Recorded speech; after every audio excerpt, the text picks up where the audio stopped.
हाँ जी बच्चों, कैसे हैं आप सभी। उम्मीद है आप सभी बहुत अच्छे होंगे और आपने लास्ट वीडियो जो है वो देखे भी होंगे। और आज उसी वीडियो को हम आगे बढ़ाते हुए प्रारंभ करने जा रहे हैं आज का टॉपिक, जो कि हमारा आप देख रहे होंगे। थर्ड चैप्टर है आपकी साइंस का, 10th की साइंस का chapter number third, metals and non metal, धातु एवं अधातु की आज हम बात करने वाले हैं। तो आइए, मैं नरेंद्र पवार स्वागत करता हूँ आप सभी का विंग्स क्लासेस के इस यूट्यूब प्लेटफॉर्म पर, जिसमें हम जो की वेज चल रही है, इसी की वेज में हम जितने भी आपको सब्जेक्ट उपलब्ध करा रहे हैं, वो सारे सब्जेक्ट आपके लिए बहुत महत्वपूर्ण है। आप इन्हें जरूर देखें, सारे वीडियो इनके जरूर आप देखें। अगर आपको पसंद आते हैं तो इन्हें आप लाइक करें, अगर आपको कोई चीज़ रह जाती है तो उसे कमेंट में ज़रूर बताएं। तो बिना देर किए आज हम इस पूरे थर्ड चैप्टर को कंप्लीट करने वाले हैं, एक ही वीडियो में पूरा third chapter complete. Most IMP question और कई सारे ऑब्जेक्टिव इससे बनकर आते हैं। एमपी बोर्ड हर बार एक नया पैटर्न अब लेकर आ रहा है। और लास्ट ईयर अगर आप देखोगे तो 2 मार्क्स के इसमें ऑब्जेक्टिव पूछे गए थे, 2 मार्क्स का एक क्वेश्चन आया था। पहले इससे बड़े क्वेश्चंस भी आते थे। अब क्वेश्चन कहाँ कहाँ से पूछे जा सकते हैं, तो उन्हीं के बारे में आज हम चर्चा करने वाले हैं। वीडियो थोड़ा सा लंबा जाएगा, बड़ा होगा। और बड़ा इसलिए जाएगा क्योंकि एक ही वीडियो में सारी चीज़ें कंप्लीट कवर करने वाले हैं, ऑब्जेक्टिव भी और क्वेश्चन भी। तो आ जाइए, फटाफट देख लेते हैं, समझ लेते हैं। आप सभी जानते हैं हमारी जितनी भी ये जो आपके एलिमेंट है, जितने भी आपके तत्व हैं, वो सारे तत्वों को, सारे एलिमेंट को 3 पार्ट में डिवाइड किया गया है, 3 भागों में विभाजित किया गया है। मेटल, नॉन मेटल और मेटलॉइड, यानी धातु, अधातु और उपधातुएं, जिसमें हम चर्चा करने वाले हैं ज़्यादातर इसमें मेटल्स की, जिसमें हम बात करने वाले धातुओं की और उनकी विशेषताओं की। तो सबसे पहला क्वेश्चन ही आता है कि सर, यहाँ पर मेटल और नॉन मेटल में आखिरकार डिफरेंस क्या है, अंतर क्या है। तो कुछ ऐसी प्रॉपर्टीज होती है, कुछ ऐसे गुण धर्म होते हैं किसके पास, मेटल यानी धातुओं के पास, जो नॉन मेटल के पास नहीं होते हैं। मेटल कई सारी है, लगभग 89-90 के अप्रोक्स जो है आपकी मेटल मिल जाएगी आपको। और ये सारी धातुएं आप देखोगे तो इसमें कई सारी एक विशेषताएं पाई जाती है। कौन सी विशेषताएं, कौन से गुण हैं, उन्हीं के बारे में हम चर्चा करने वाले हैं। देखिए, यहाँ पर कुछ आपको एक्सेप्शंस भी मिल जाएंगे, कुछ अपवाद भी मिल जाएंगे। कुछ ऐसे गुण होंगे जो कोई एक पर्टिकुलर मेटल के पास नहीं होगा। कौन सा गुण क्या होगा, उन सब के बारे में हम चर्चा करेंगे। आ जाइए, तो मेटल में अगर हम देखेंगे तो सर, ये जितनी भी आपकी गोल्ड है, प्लेटिनम है, सोडियम है, पोटेशियम है, आयरन है, जिंक है, कैल्शियम है, ये सब आपकी क्या है, मेटल है। इन मेटल की सबसे एक अच्छी खासियत है, उसको हम बोलते हैं कंडक्टिविटी या चालकता। आपको पता है जितनी भी मेटल्स होती है सबकी सब गुड कंडक्टर होती है, एक अच्छी चालक होती है। किसकी, हीट की भी और इलेक्ट्रिसिटी की भी, यानी विद्युत धारा की भी और ऊष्मा की भी चालक मानी जाती है। आप देखते हो कॉपर के या एल्यूमिनियम के वायर बनाए जाते हैं, क्यों, क्योंकि उसमें अच्छा करंट बहता है। आपने देखा होगा, एक साइड अगर आप आयरन को अगर गर्म करते हो, दूसरे साइड वो अपने आप गर्म होने लगता है, क्योंकि वो हीट को भी क्या करता है, ट्रांसफर करता ही रहता है। अगर आपसे कोई पूछे बच्चों कि बेस्ट कंडक्टर कौन है, सबसे अच्छा चालक किसे माना जाता है, तो हम नाम लेंगे सिल्वर यानी चांदी का। ये हमेशा ध्यान रखना, ठीक है। आ जाइए, तो हम कहते हैं कि सर, जो हमारी मेटल्स होती है वो सारी गुड कंडक्टर होती है, सुचालक होती है, लेकिन हमारी अधातुएं जो होती है या नॉन मेटल जो होती है वो बेड कंडक्टर होती है। सेकंड, अगर हम बात करें प्रॉपर्टी की, तो ये है आपकी मेलेबिलिटी। देखिए बच्चों, यहाँ पर ये अलग से क्वेश्चन बनकर आएंगे। ये एक एक प्रॉपर्टी आपसे अलग से क्वेश्चन में पूछी जा सकती है, तो इनके बारे में आपको ध्यान रखना है। क्या, कि सर, मेलेबिलिटी का मतलब होता है कि जब हम किसी मेटल को हम्बर से या हथौड़े से ठोकते हैं, वो थिन शीट में कन्वर्ट हो जाती है, वो पतली चादर में कन्वर्ट हो जाती है। इस प्रॉपर्टी को, इस गुणधर्म को हम बोलते हैं मेलेबिलिटी या आघात वर्धिता। और हम जानते हैं कि सारी की सारी मेटल कैसी होती है, आपकी मेलेबल होती है, आघातवर्ध होती है। उनको पीट पीट कर आप चादर बना सकते हो, उनको थिन शीट में कन्वर्ट कर सकते हो। लेकिन ऐसा नॉन मेटल के साथ नहीं है। नॉन मेटल को अगर आप पीटोगे, नॉन मेटल को अगर आप हथौड़े से ठोकोगे, तो वो टुकड़ों में कन्वर्ट हो जाएगा। और टुकड़ों में अगर कन्वर्ट हो गया, इसका मतलब उसके पास एक प्रॉपर्टी है जिसको बोलते हैं ब्रिटलनेस या ब्रिटल प्रॉपर्टी। इसको हम हिंदी में कहते हैं भंगुरता। भंगुरता का मतलब कोई चीज ठोकने पर चूर हो जाती है, पाउडर बन जाती है, उसको बोलते हैं क्या, ब्रिटल या भंगुर। तीसरी प्रॉपर्टी बच्चों डक्टिलिटी। डक्टिलिटी का मतलब होता है कि कोई वायर अगर है, कोई अगर आपका मेटल है वो अगर थिन वायर में कन्वर्ट हो रहा है, उसको स्ट्रेच करें, उसको अगर हम जो है खींचते हैं तो वो क्या हो जाता है, पतले से वायर में कन्वर्ट या पतले तार में बदल जाए। इस गुण को हम क्या बोलते हैं, इस प्रॉपर्टी को हम बोलते हैं डक्टिलिटी। और ये प्रॉपर्टी होती है हमारी मेटल में, क्योंकि ये जो वायर हमारे बनाए जाते हैं वो धातुओं के ही बनाए जाते हैं। पर याद रखना ये प्रॉपर्टी हमारे नॉन मेटल के पास नहीं होती है। अगली प्रॉपर्टी की हम बात करें तो बच्चों लस्ट्रस प्रॉपर्टी देखी जाती है। लस्ट्रस का मतलब होता है चमकना या चमकदार प्रॉपर्टी। अब आप सब जानते हैं जितनी भी मेटल होती है सारी चमकदार होती है, लेकिन नॉन मेटल चमकदार नहीं होती है। नॉन मेटल सारी क्या होती है, नॉन लस्ट्रस होती है। अब यहाँ से कुछ एक्सेप्शंस आ जाते हैं। क्या एक्सेप्शंस आ जाते हैं, जैसे लगभग सभी मेटल जो है वो सॉलिड स्टेट में होती है, ठोस अवस्था में पाई जाती है, एकमात्र मर्क्यूरी को छोड़कर, एकमात्र आपके पारे को छोड़कर। पारे का जो एक एलॉय होता है, यानी आपके मर्क्यूरी का जो एक एलॉय यानी मिश्र धातु होती है, उसको स्पेशल अमलगम कहा जाता है। ये आपको हमेशा ध्यान रखना है। अच्छा, अगला क्या सर, अगला एक्सेप्शन ये है कि आयोडीन एक नॉन मेटल है, आयोडीन एक अधातु है, फिर भी वो क्या है, फिर भी उसके पास एक लस्ट्रस प्रॉपर्टी होती है, चमकने की जो गुणधर्म है उसके पास पाया जाता है। एक और आपको बता दूं मैं कि सर जितनी भी आपकी नॉन मेटल है सारी बेड कंडक्टर होती है, लेकिन एक आपका ग्रेफाइट एक ऐसा नॉन मेटल या ऐसा अधातु है जो गुड कंडक्टर यानी क्या होता है, सुचालक होता है। हाँ, वही ग्रेफाइट जिसका यूज हम पेंसिल में करते हैं, हाँ वही ग्रेफाइट जिसके इलेक्ट्रोड बनाए जाते हैं हमारी सेल के अंदर। इसके अलावा आप देखोगे तो यहाँ पर एक ऐसी नॉन मेटल है, ये क्वेश्चन आता है ऑब्जेक्टिव में, एक ऐसी नॉन मेटल जो लिक्विड स्टेट में मिलती है, एलिमेंट नॉन मेटल तत्व एक ऐसा जो अधातु वाला जो कि द्रव अवस्था में मिलता है, एकमात्र वो है आपका ब्रोमीन। ये भी आपसे ऑब्जेक्टिव पूछे जा सकते हैं। तो जितनी भी चीजें हैं वहां से जो जो भी क्वेश्चन बनेंगे मैंने आपको सबको बता दिया। हमें कंडक्टिविटी यानी चालकता की विशेषता, सॉरी इसकी परिभाषा यानी डेफिनेशन, मेलेबिलिटी यानी आघातवर्तीता इसकी डेफिनेशन, इन सब की डेफिनेशन याद होनी चाहिए। तो ये यहाँ से आपके बहुत सारे क्वेश्चन, बहुत सारे ऑब्जेक्टिव बन जाएंगे। आगे हम बढ़ते हैं तो हम समझते हैं कि सर कुछ रीजन पूछे जाए, वो रीजन आपको याद होनी चाहिए। अब रीजन क्या है सर, पहला कि सर हम देखते हैं ये जो जितनी भी लेडीज है, जितनी भी महिलाएं होती है, वो ज्वेलरी पहनती है, आभूषण पहनती है, वो जनरली गोल्ड के या फिर सिल्वर के या फिर प्लेटिनम के बनाए जाते हैं। हालांकि प्लेटिनम के अपने आसपास देखने को कम मिलते हैं, ज़्यादातर गोल्ड और सिल्वर के ज़्यादा देखने को मिलते हैं। तो ऐसा क्या है सर इनमें जिससे कि इनके ज्वेलरी बनाई जाती है, तो इसके पास दो तीन ऐसी प्रॉपर्टी है जिसके कारण इनकी ज्वेलरी बनाई जाती है। पहली है ये लेस रिएक्टिव होते हैं, कम क्रियाशील होते हैं। जब कम क्रियाशील होंगे, लेस रिएक्टिव होंगे, तो जाहिर सी बात है इनका कोरोजन या इन पे जंग नहीं हो लगेगी। दूसरी विशेषता ये है कि ये हाईली मेलेबल, हाईली डक्टाइल होते हैं, सबसे ज्यादा आघातवर्ग और सबसे ज्यादा क्या है, इसके पास तन्यता का गुण पाया जाता है, जिससे कि इनको पतले पतले आभूषणों में, पतले पतले वायरों में, पतले पतले शीटों में कन्वर्ट किया जा सकता है। और साथ ही तीसरी प्रॉपर्टी ये है, तीसरी गुण सबसे ज्यादा ये है कि सबसे ज्यादा लस्ट्रस या सबसे ज्यादा चमकदार होते हैं, इस वजह से इनके आभूषण बनाए जाते हैं, इस वजह से इनकी ज्वेलरी बनती है। अच्छा, गोल्ड, सिल्वर और प्लेटिनम से क्वेश्चन ये भी आता है कि बताइए सर कौन सी ऐसी नॉन मेटल है, कौन सी ऐसी अधातु है जो लीस्ट रिएक्टिव है, सबसे कम क्रियाशील है। तो उसमें नाम इन्हीं का आता है, गोल्ड का, सोने का, प्लेटिनम का और सिल्वर यानी आपकी चांदी का। एक क्वेश्चन ये भी आता है कि जो गोल्ड या सोना या जो प्लेटिनम है, इनको अगर आप देखोगे तो ये मुक्त अवस्था में प्राप्त होते हैं, मतलब ये फ्री स्टेट में आपको मिलते हैं, इनके ओर या इनके अयस्क नहीं होते हैं।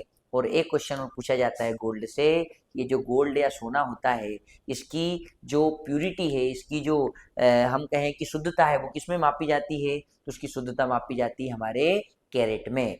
24 कैरेट का मतलब होता है क्या, 24 कैरेट का मतलब होता है 100% शुद्ध सोना, 100% प्योर गोल्ड।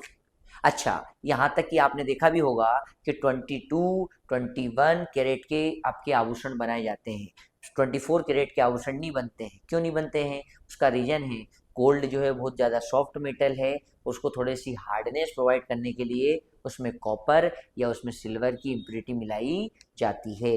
एक और रीजन पूछा जाता है कि सर सबसे ज़्यादा अगर रिएक्टिव कोई मेटल है, सबसे ज़्यादा रिएक्टिव अगर कोई एलिमेंट है, उसका नाम है बच्चों पोटेशियम। सेकंड नंबर पे आता है सोडियम, ऐसे एक और है लिथियम। तो सर इन्हें केरोसिन ऑयल में या किसी इस ऑयल के अंदर उसको डुबोकर क्यों रखा जाता है, इसका रीजन क्या है? इसका रीजन है हाईली रिएक्टिव मेटल होती है, ऑक्सीजन से रिएक्ट करेगी, ऑक्सीजन से क्रिया करेगी और फायर कैच कर लेती है, यानी आग पकड़ लेती है। इस वजह से इसको बचाने के लिए हमें इसको केरोसिन के अंदर रखा इनको रखा जाता है। अच्छा, इनको अगर केरोसिन के अंदर रखने से क्या केरोसिन से रिएक्ट नहीं करती है? तो हमने कहा हाँ, केरोसिन ऑयल से ये रिएक्ट नहीं करती है, वही केरोसिन ऑयल जिसको हम मिट्टी का तेल भी कहते हैं। तीसरा अगर रीजन वो आपसे पूछेगा तो वो पूछेगा कि सर हम देखते हैं कि हमारी जो मेटल है इसके और 3 फॉर्म में मिल जाएंगे, 3 अलग अलग रूपों में मिल जाएंगे। एक तो कार्बोनेट का और मिलेगा, एक सल्फाइड का और मिलेगा और एक मिलेगा ऑक्साइड का। तो ये जो कार्बोनेट या सल्फाइड के ये जो अयस्क हैं, इनसे जब मेटल को एक्सट्रैक्ट किया जाता है, इनसे जब आपकी धातु का एक्सट्रैक्शन किया जाता है या उसका निष्कासन किया जाता है, तब पहले उस कार्बोनेट को या फिर उस सल्फाइड ओर को कन्वर्ट किया जाता है किसमें? हमारे ऑक्साइड में।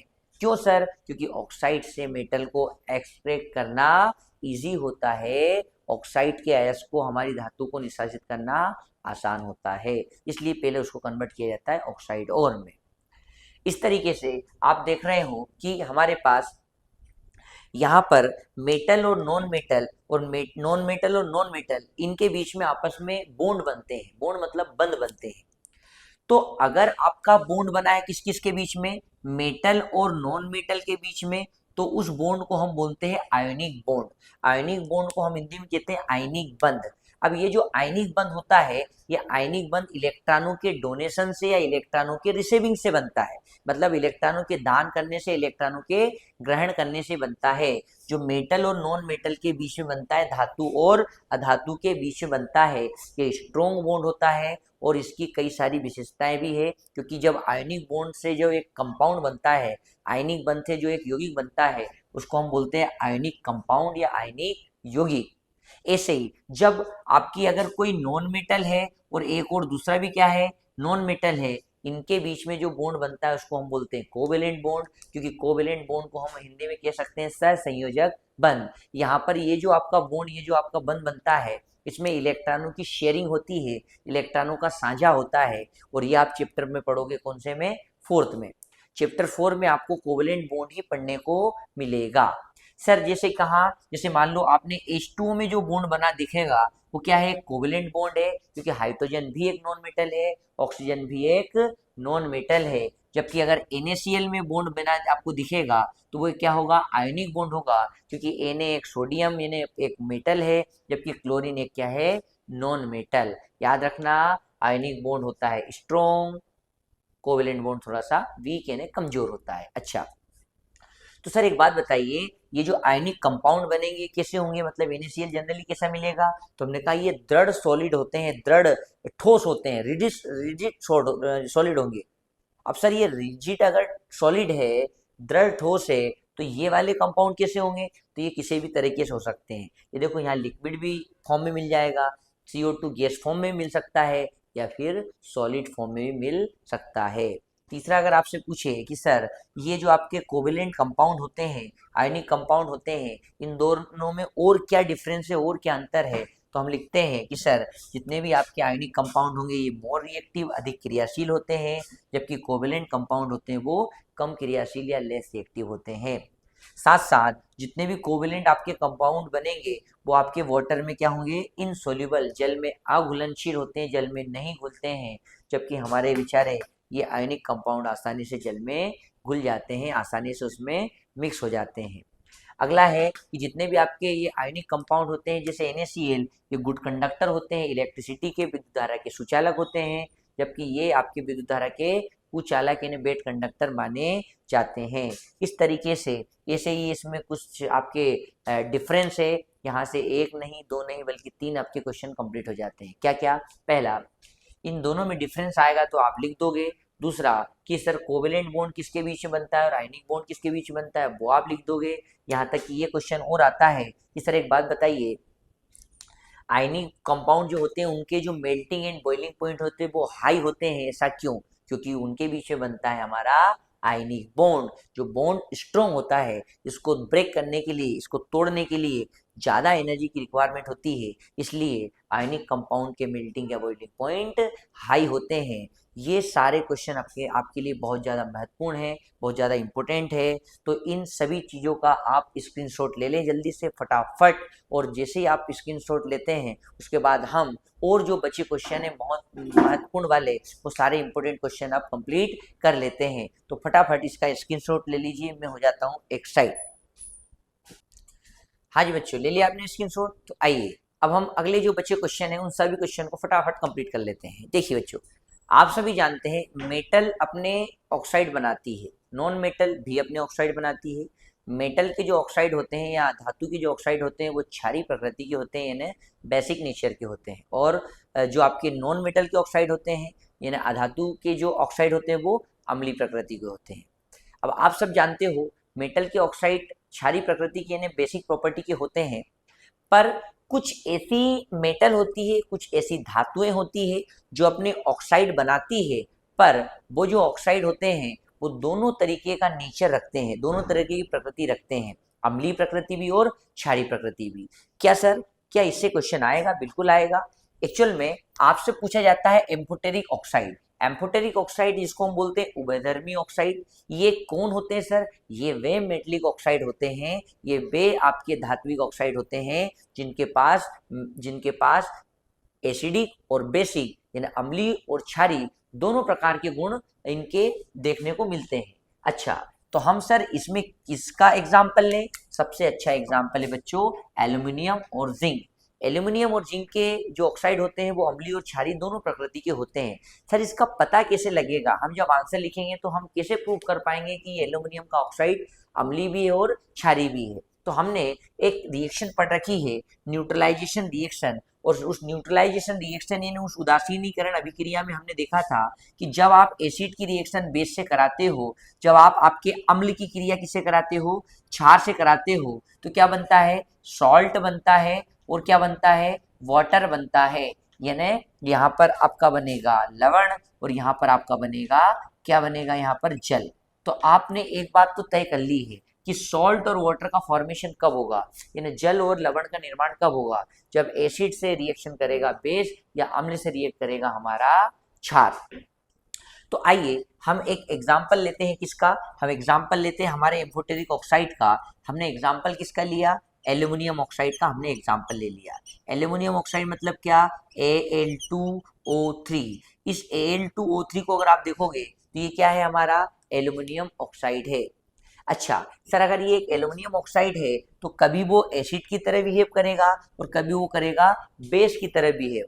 तो सर अम्ल की तरह क्रिया कब करेगा, अम्ल की तरह व्यवहार कब करेगा? जब उसकी रिएक्शन आप बेस से कराओगे। और बेस की तरह बिहेव कब करेगा? जब उसकी रिएक्शन आप एसिड से कराओगे। और दोनों ही कंडीशन में बननी चाहिए क्या?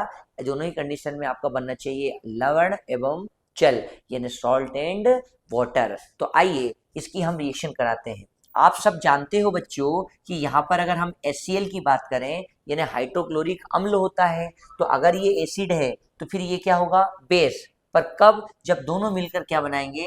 दोनों मिलकर बनाएंगे सॉल्ट एंड वाटर। कैसे बनेगा सर? यहाँ पर एल्यूमिनियम क्लोरीन से रिएक्शन करेगा तो क्या बनेगा? AlCl3 बनेगा और यहाँ पर बन जाएगा हमारा वाटर यानी H2O। अब आप बताओ, इस केमिकल इक्वेशन को हमें बैलेंस करते आना चाहिए। कैसे सर?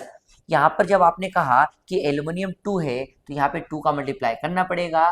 क्लोरीन हो गए 3 2 जा 6, इसलिए यहाँ पर 6 का मल्टीप्लाई करना पड़ेगा। अब 6 हाइड्रोजन हो गए तो हमें यहाँ पर 6 हाइड्रोजन के लिए 3 का मल्टीप्लाई करना पड़ेगा ताकि ऑक्सीजन 3 हो जाए। और यहाँ पर ऑक्सीजन आपकी क्या है? 3 ऑलरेडी है। इसका मतलब क्या हुआ कि हमारा ये जो एल्यूमिनियम ऑक्साइड है ये HCl से रिएक्ट कर रहा है और सॉल्ट और वाटर का फॉर्मेशन कर रहा है। तो यहाँ पर ये क्या हुआ? यहाँ पर ये हुआ हमारा बेस। बेस का मतलब हम बोलेंगे क्षार। अच्छा, तो सर इसकी रिएक्शन अगर हम बेस से कराएं तो बेस सबसे अच्छा होता है NaOH। अगर आप NaOH से इसकी रिएक्शन कराओगे, सोडियम हाइड्रोक्साइड क्षार से अगर आपकी क्रिया कराओगे, तो क्या यहाँ पर भी सॉल्ट एंड वाटर बनेगा? बिल्कुल यहाँ पर भी सॉल्ट एंड वाटर ही बनेगा। कैसे सर? जब HO यानी आपका OH जब रिएक्ट करेगा किससे? इस O से, तो यहाँ पर अगर आप देखोगे तो OH से तो अलग हो जाएगा क्या? H2O। पहले आप H2O को सेपरेट करें। अच्छा, फिर क्या बचा सर? बचा हमारे पास एल्यूमिनियम भी बचा है और सोडियम भी बचा है। दोनों मेटल है, दोनों पॉजिटिव नेचर के होते हैं, तो हमने कहा इसको ऐसा लिखेंगे सर, Na के साथ हम लिख लेंगे Al। अब बताओ, प्लस वैलेंसी 1 इसकी, प्लस 3 वैलेंसी इसकी, प्लस टोटल कितने हो गए? 4। अब प्लस 4 को अगर हमें न्यूट्रल करना है तो माइनस भी 4 चाहिए, और -4 कब होंगे सर? जब हमारा ये ऑक्सीजन कितना आएगा? 2 आएगा, क्योंकि ऑक्सीजन की वैलेंसी -2 होती है, ऋण 2 होती है। अब इसको सर अगर हम बैलेंस करें, संतुलित करें, तो कैसे करेंगे? इसको बैलेंस या संतुलित करना है तो हमें करना पड़ेगा मल्टीप्लाई। किसका मल्टीप्लाई सर? देखिए सुनिए, यहाँ पर एल्यूमिनियम 2 है तो यहाँ पे करना पड़ेगा 2 का मल्टीप्लाई, ताकि सोडियम 2 हो जाए, तो यहाँ पे करना पड़ेगा 2 का मल्टीप्लाई। अब आप बताइए, 2 का अगर आपने मल्टीप्लाई किया तो क्या बाकी चीजें बैलेंस हो गई? बिल्कुल बैलेंस हो गई। 2 2 जा 4 ऑक्सीजन यहाँ, 1 यहाँ, टोटल ऑक्सीजन हो गए 5। यहाँ पर अगर आप देखेंगे 3 और यहाँ देखेंगे 2, ये ऑक्सीजन है आपका, और यहाँ पर ऑक्सीजन कितने हैं? 2 ऑक्सीजन है, तो कितने हो गए? 5। एल्यूमिनियम कितना है सर? 2 है, यहाँ पर भी एल्यूमिनियम 2 है, ऑक्सीजन हो गए 5। सोडियम भी 2 है, सोडियम भी यहाँ पे 2 है। हाइड्रोजन भी 2 टाइम आ रहा है, यहाँ पर भी हाइड्रोजन 2 टाइम आ रहा है। मतलब इसका मतलब ये इक्वेशन हमारी बैलेंस होती है। तो यहाँ हम देख रहे हैं कि हमारे इस एल्यूमिनियम ऑक्साइड ने इस एसिड, इस बेस से रिएक्ट किया है। ये क्या है आपका? एक बेस है, मतलब ये क्या है आपका? एक क्षार है।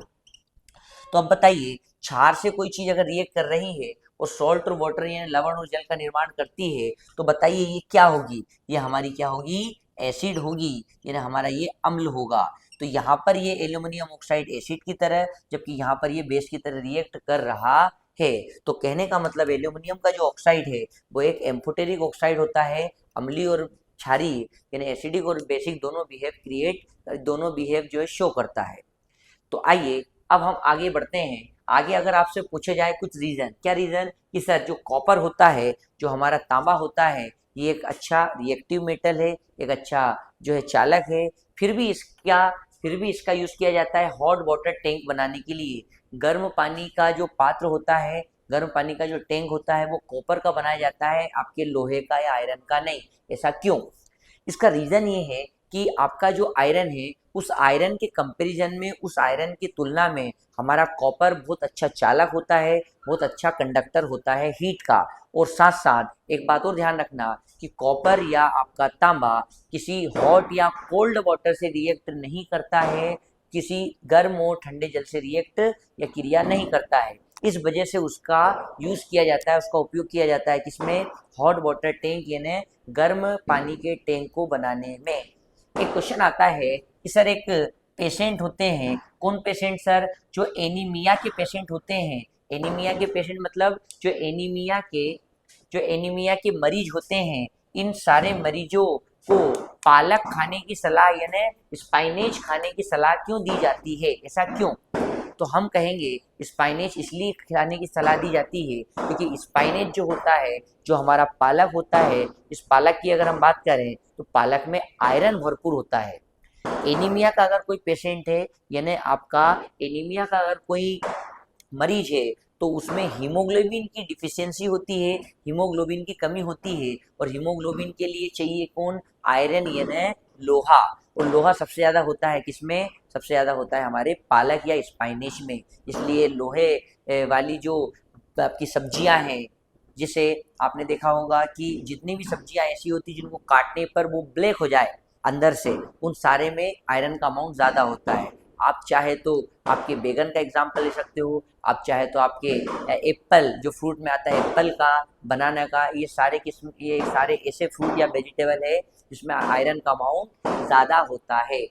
अच्छा, इसी तरीके से आपसे पूछा जाएगा कि सर एक्टिविटी सीरीज किसे कहा जाता है, यानी जो आपकी क्रियाशीलता श्रेणी है ये किसे कहा जाता है? तो हम सब जानते हैं कि जितनी भी हमारी मेटल है, उन सारी मेटल को एक सीरीज में अरेंज करना है, एक श्रेणी में जमाना है। पर कौन सी श्रेणी में? डिक्रीजिंग डिक्रीजिंग रिएक्टिव सीरीज में, मतलब उसकी जो क्रियाशीलता है उस क्रियाशीलता के घटते क्रम में अगर उसको हम जमाएंगे, घटते क्रम में कैसे जमाएंगे सर? जैसे मान लीजिए सबसे ज़्यादा रिएक्टिव कौन है?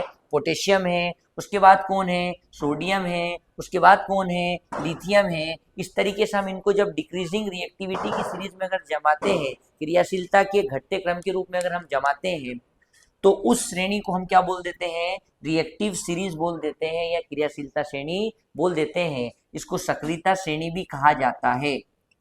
ठीक, अच्छा, इसके अलावा और क्या क्वेश्चन आ सकता है कि सर ये जो हमारी थर्मिट प्रोसेस होती है, ये जो थर्मिट प्रक्रिया होती है, ये क्या होती है? ये अभी तक पूछा नहीं गया है, लेकिन इस बार पूछे जाने के चांसेस बनते हैं। तो थर्मिट प्रोसेस का मतलब होता है कि एक ऐसी प्रक्रिया, एक ऐसी प्रोसेस जिसमें किसी एक ऑक्साइड, मेटलिक ऑक्साइड की रिएक्शन अगर आप किसी की दूसरी मेटल से कराते हो तो एक लार्ज अमाउंट में हीट प्रोड्यूस होती है, एक अधिक मात्रा में ऊष्मा उत्पन्न होती है। और ये कब होता है? जब हम हमारे आयरन ऑक्साइड की रिएक्शन कराते हैं एल्यूमिनियम के साथ। हमारे आयरन ऑक्साइड की रिएक्शन जब आप एल्यूमिनियम से कराओगे तो क्या होगा? आपका एल्यूमिनियम ऑक्साइड बन जाएगा और आयरन हो जाएगा अलग, और साथ साथ बहुत ज़्यादा अमाउंट में, बहुत ज़्यादा मात्रा में ऊष्मा उत्पन्न होगी या हीट प्रोड्यूस होती है।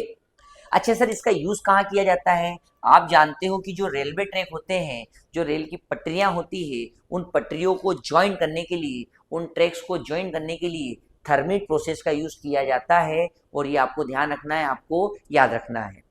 तो इस तरीके से कई सारे क्वेश्चन इसमें हमने कवर किए हैं, कई सारे क्वेश्चन को कंप्लीट किए हैं। जितने भी आपके ऑब्जेक्टिव आए उन सारे ऑब्जेक्टिव को आपको अच्छे से कंप्लीट कर लेना है। और यहाँ पर आप अगर देखते हैं कि सर इसके अगर और भी कुछ ऐसे ऑब्जेक्टिव हैं जो हम नहीं देख पाए या हमने यहाँ पर इसमें कवर नहीं करा है, तो उन सारे ऑब्जेक्टिव को हम पढ़ेंगे कब? जब आपके पेपर आने वाले रहेंगे तब। इस सब की पीडीएफ आपको मिल जाएगी, इन सब की जो नोट्स है वो आपको मिल जाएंगे आपके इंस्टाग्राम चैनल पर। विंग्स क्लासेस के इंस्टाग्राम चैनल पर आप जाइए, वहाँ पर सारे नोट्स अवेलेबल हो जाएंगे। तो उम्मीद है आप लोगों को ये वीडियो पसंद आया होगा। अगर पसंद आया हो तो एक बार जरूर से जरूर इसमें आप कमेंट करके बताएं कि आपको वीडियो कैसा लगा।